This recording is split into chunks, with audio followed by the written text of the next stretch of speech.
Occupational English Test. Sample Test 2. Listening Test. This test has 3 parts.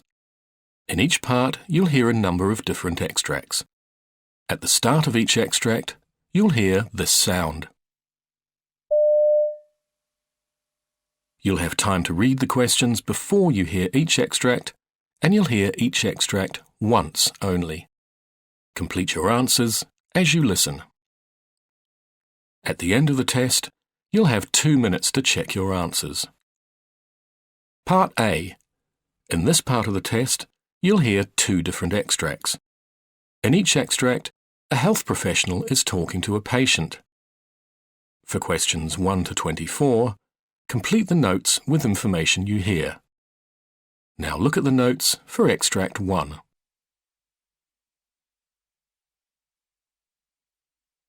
Extract 1.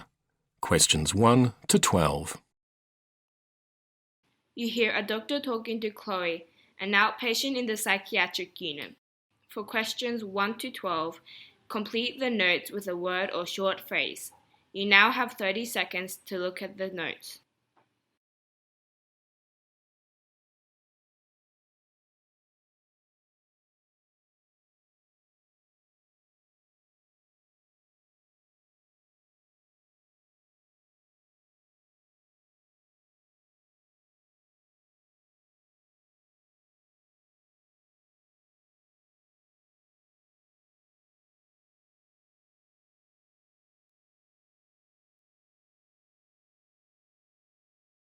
Hello, Chloe.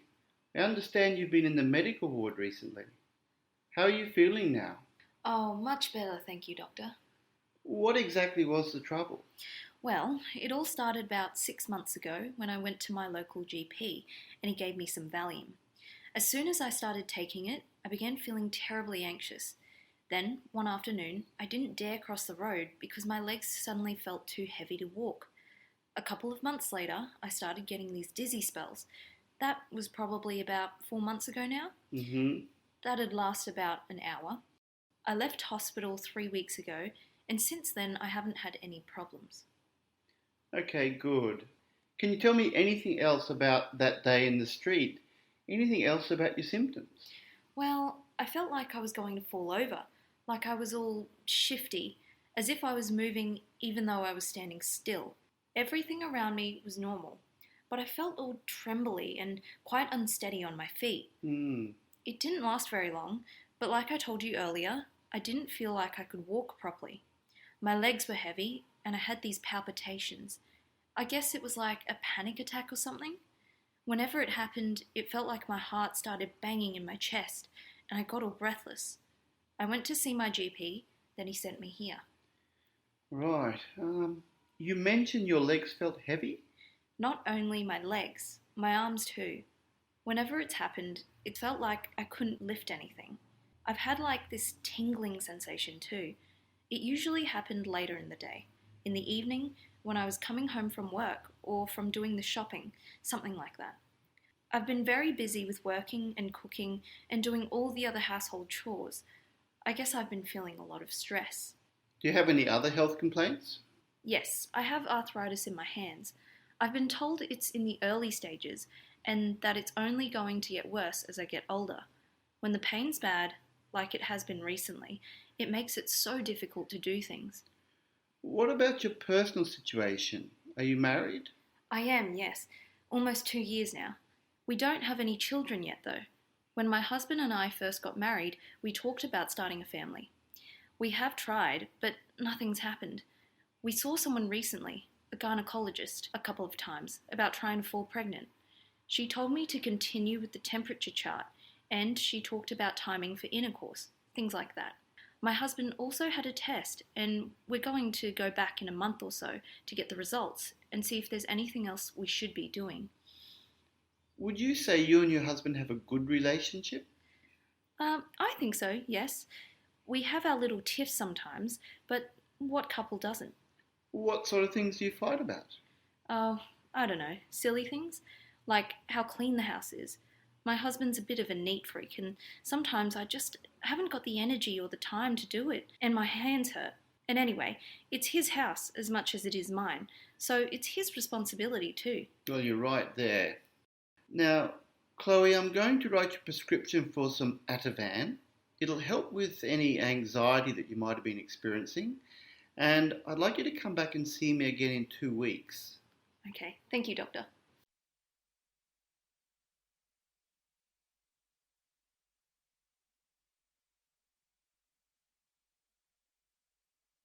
Extract 2. Questions 13 to 24. You hear a nurse talking to a patient called Mr. McDonald. For questions 1 to 12, complete the notes with a word or short phrase. You now have 30 seconds to look at the notes.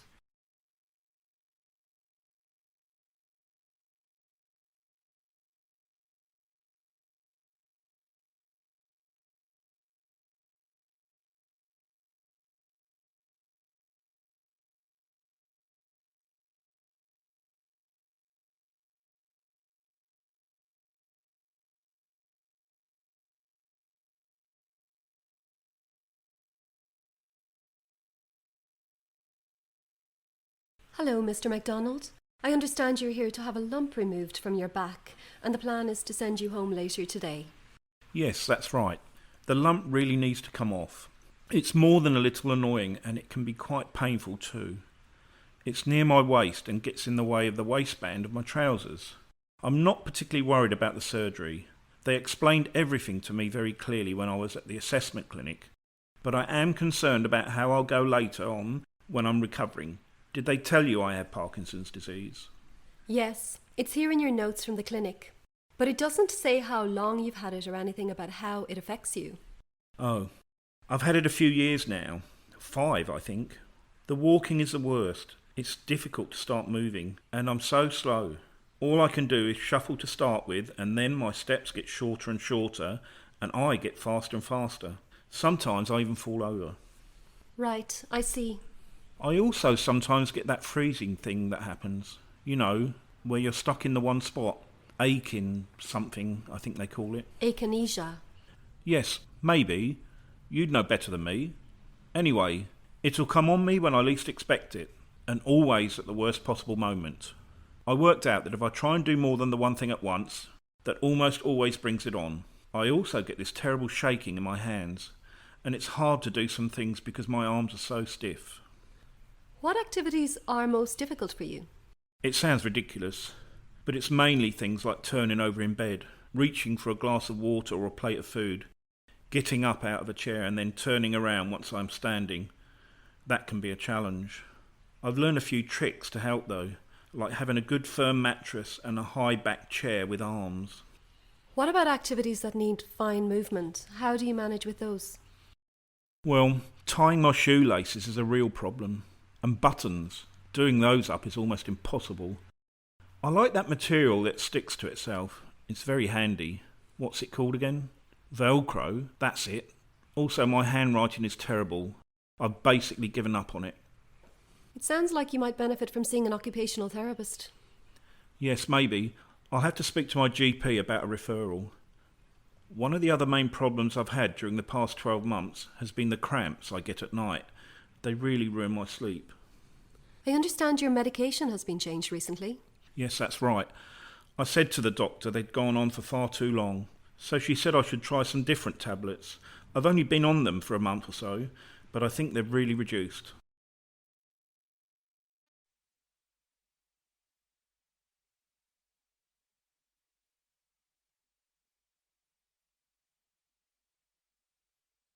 That is the end of Part A. Now look at Part B.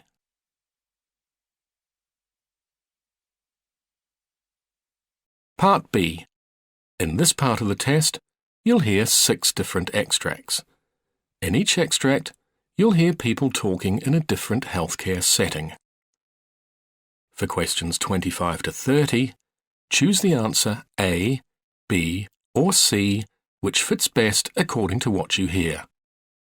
You'll have time to read each question before you listen. Complete your answers as you listen. Now look at question 25.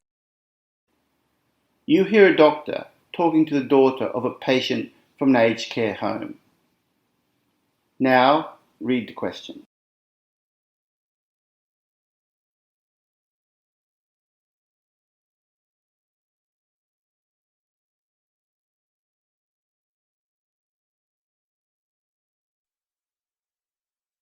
Hello, Mrs. Cox. Come on in and sit down. Oh, thank you. How are you today? Oh, fine, thanks. And how's your father doing since we last spoke? Up and down. I'm still finding he seems to be getting increasingly forgetful and he confuses easily. And this makes him really frustrated. Right. So, as you remember from last time, we did a range of tests on your father. Mm-hmm. And based on those results, it does look like he's developed an early onset Alzheimer's disease. Oh. So that would probably account for his memory loss, his feelings of hopelessness, and his anger at times as well. Well, what do you think the next step is then? We can't do a lot about his memory, but we can help him to change his mood and enjoy life more. There's some good medications around, and that may slow the deterioration. I think it's important that he goes back to the aged care home and finds some enjoyment in the activities that they do. It's difficult to determine the long-term outlook, but we'll start him on the medication and we'll check on him again in a couple of weeks to see how he's going. Okay, thank you, Doctor. I'm grateful for all your help.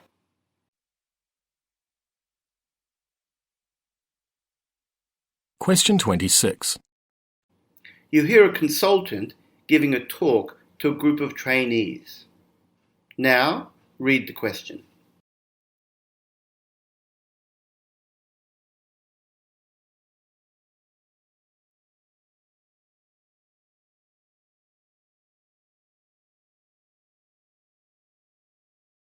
The first 24 hours after a head injury are the most important, although after effects may appear much later.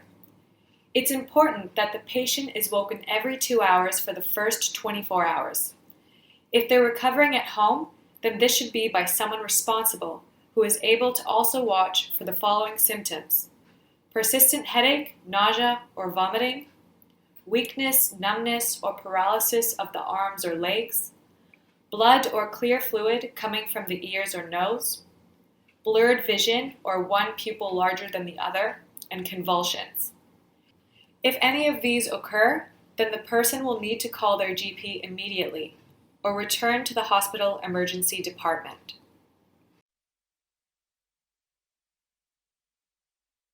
Question 27. You hear a vet talking to a client who brought his pet cat Jimmy to the vet clinic. Now, read the question.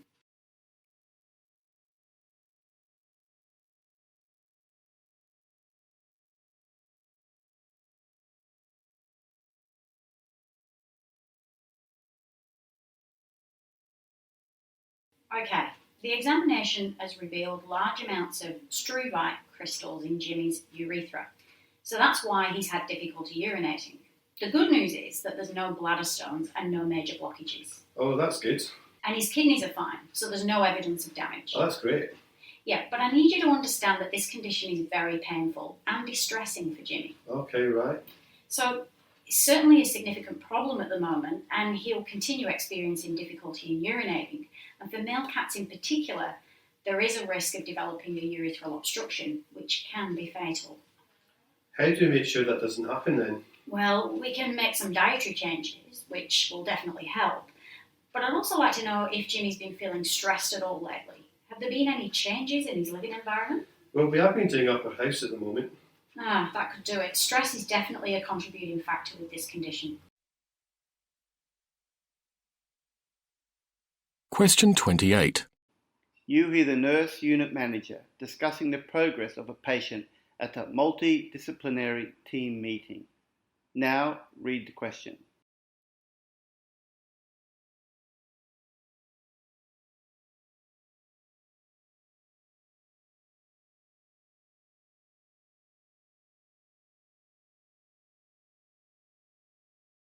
Now on to Margaret Smith. She's a 68-year-old woman who was brought into ED 2 days ago by her son Jeff. Margaret was diagnosed 4 years ago with frontotemporal lobar degeneration and has progressively deteriorated in that time. She also has hypertension and depression. Her GP recently started her on an antidepressant medication. She lives at home with her son, who's her sole full-time carer, but nursing staff have been unable to contact him since her admission to hospital. Margaret's shown changes in her social behaviour recently. She's been declining food at home, and on the ward the nurses have reported she's holding food in her mouth. She's refusing to take medication. She's been very agitated on the ward, and she's yelling out when nursing staff try and assist her, and she's been confused and physically aggressive on occasion. She's also calling out regularly for her son. Question 29. You hear a radiographer talking to nursing staff at an aged care centre. Now, read the question.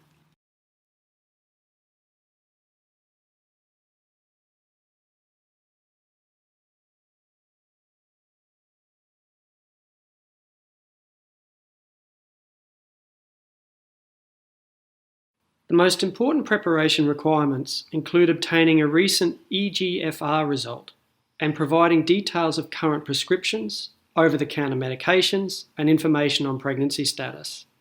Please also ensure that patients follow a hydration fast for 4 hours prior to examination. Patients with a recent history of fever, diarrhea, and dialysis are not suitable to undergo CT scans with contrast use.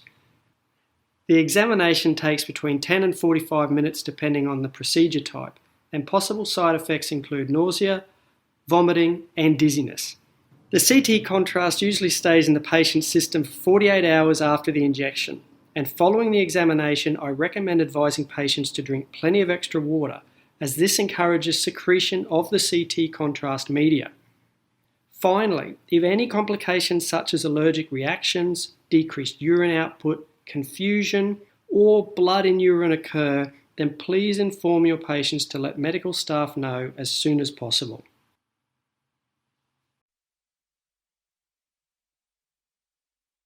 Question 30. You hear a GP discussing psoriasis with a patient. Now, read the question.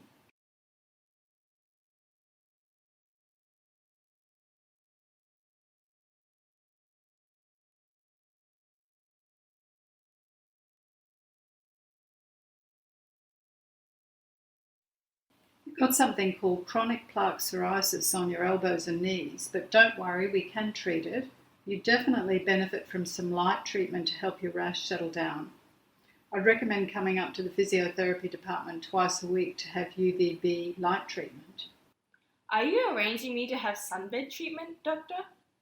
Well, there are some similarities to sunbed treatment, but actually the lights that we have in hospital are special and they emit only a UVB light. You will get a suntan though. Sounds great. When can I start? There's a bit of a waiting list, so I'll give you this cream to be getting on with first. Take the form to the physiotherapy department and they'll book you in for 6 weeks of UVB treatment. All the best then. Thank you.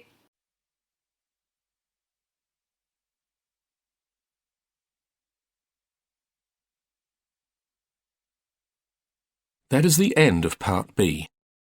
Now look at Part C.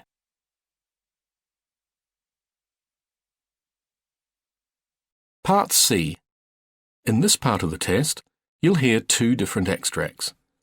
In each extract, you'll hear health professionals talking about aspects of their work. For questions 31 to 42, choose the answer A, B, or C, which fits best according to what you hear. Complete your answers as you listen. Now look at Extract 1. Extract 1, questions 31 to 36. You hear a nurse called Sally Perkins giving a presentation on tetanus to a group of hospital trainees. You now have 90 seconds to read questions 1 to 6.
Good morning.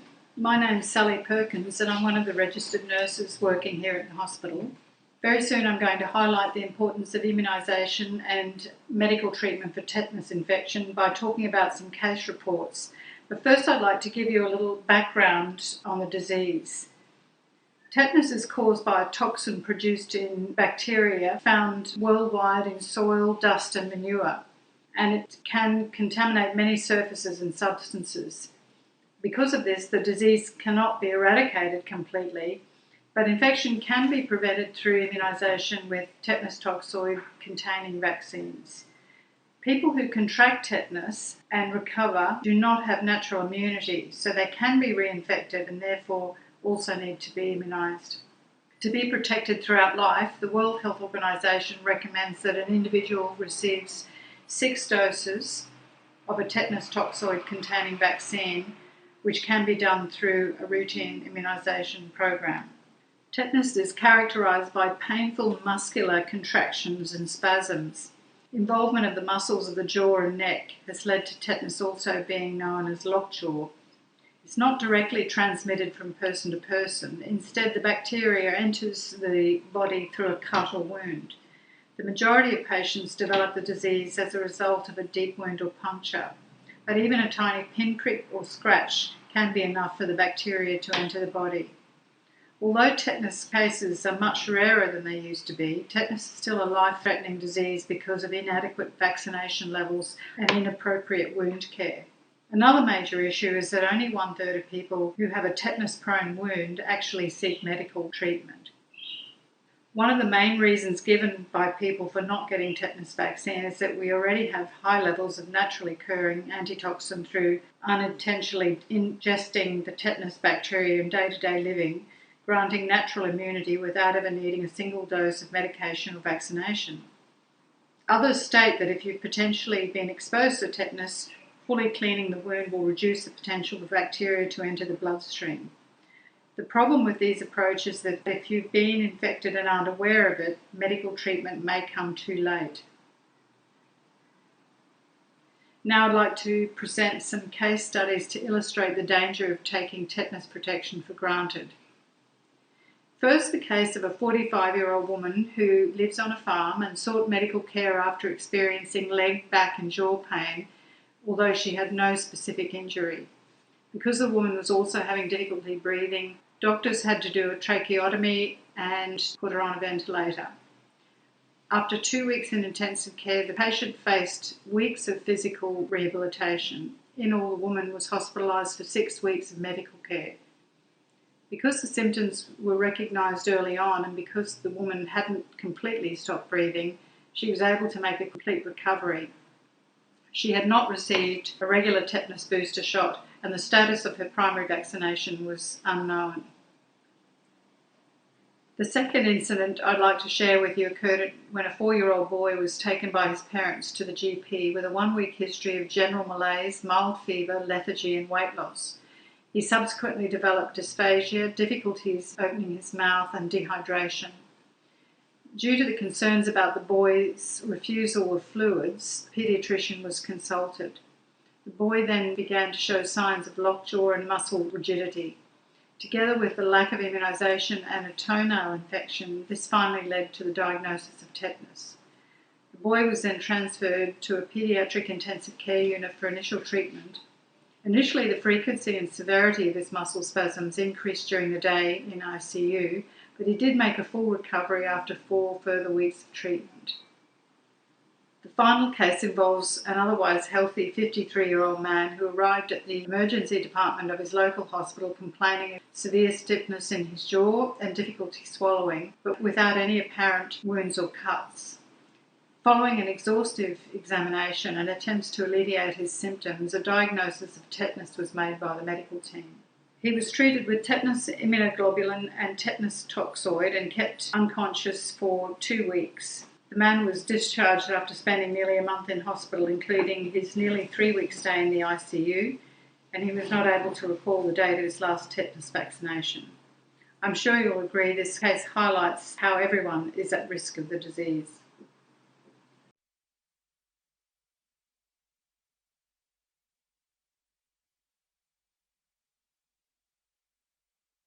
Now look at Extract 2. Extract 2, questions 37 to 42. You hear an interview with Dr. Delia Mean, who was Team USA's Chief Medical Officer at the Sochi Winter Olympic Games. You now have 90 seconds to read questions 1 to 6.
So, Dr. Mean, what did being CMO mean?